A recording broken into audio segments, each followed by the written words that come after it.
are always a happy time, and I think they're particularly happy when you really feel that the couple getting married are right for each other.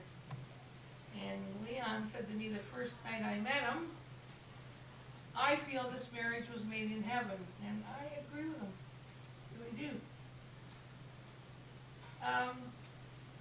Their relationship, as I understand it, began with a kind act. And that kind act was when Chris was poor and living on 25 cents a meal. I don't know how he did it, but apparently he did. He was at Michelle's at some kind of a gathering and left his bike there for a variety of reasons.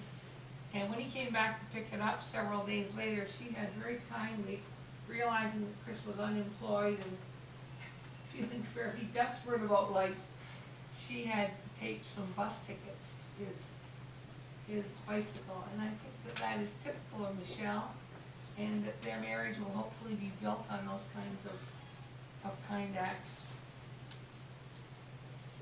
Ed and I were married 30 long years ago. And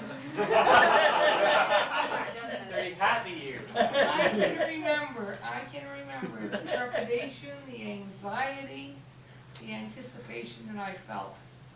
And 30 years later, I'm still here, and I've learned quite a bit about marriage. So I'm going to give you my 2 cents worth on marriage. I would suggest you go around and get everybody else's 2 cents worth. You have lots of money when you do that. Some of the possibilities of the married state.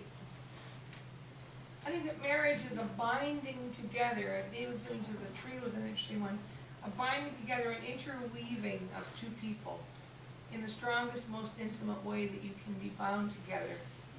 It's a coming to know another person deeply, psychologically, spiritually, emotionally, physically. And it's the building of a deep trust between two people. It's a commitment to an ongoing attitude of forgiveness. I remember Ed saying to me at the time, I thought he was crazy, but I learned to live to learn he wasn't.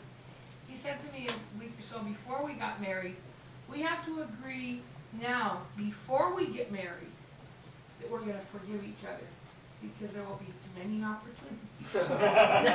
and he couldn't have been more right. I don't think any marriage can survive without an attitude of forgiveness. I think that marriage can be a living and a sharing deeply with your best friend.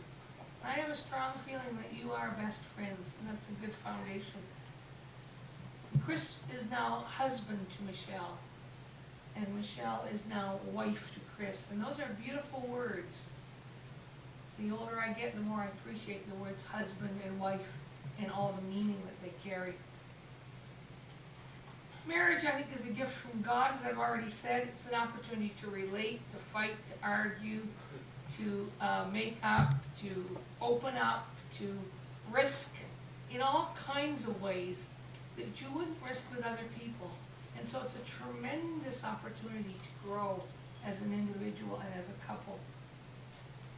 I think marriage involves, and this has certainly been true in our marriage, it involves allowing the other person to grow in ways that may cost you something. Ed has supported me through more years of education than I care to remember.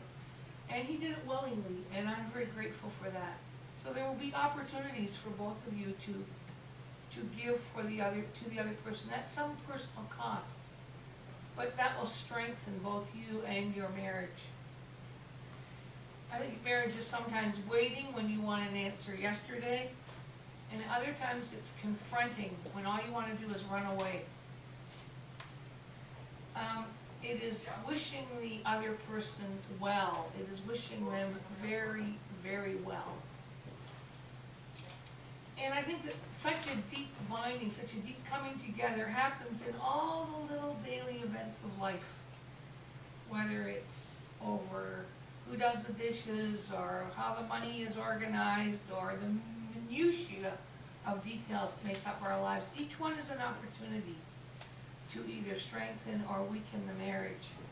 And I think that both the bad times and the good times, because there will be bad times unless you're the unique couple of the whole world, there will be bad times. But the bad times can strengthen your marriage. Trust this stuff.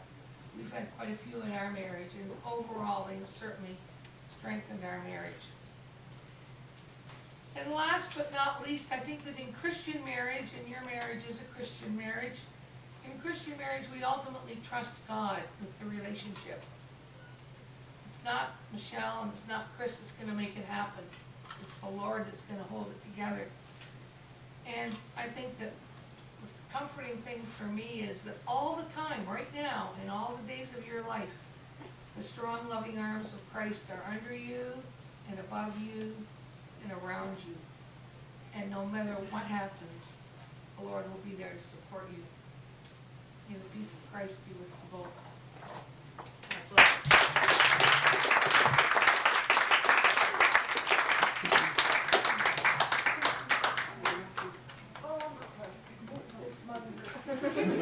Oh,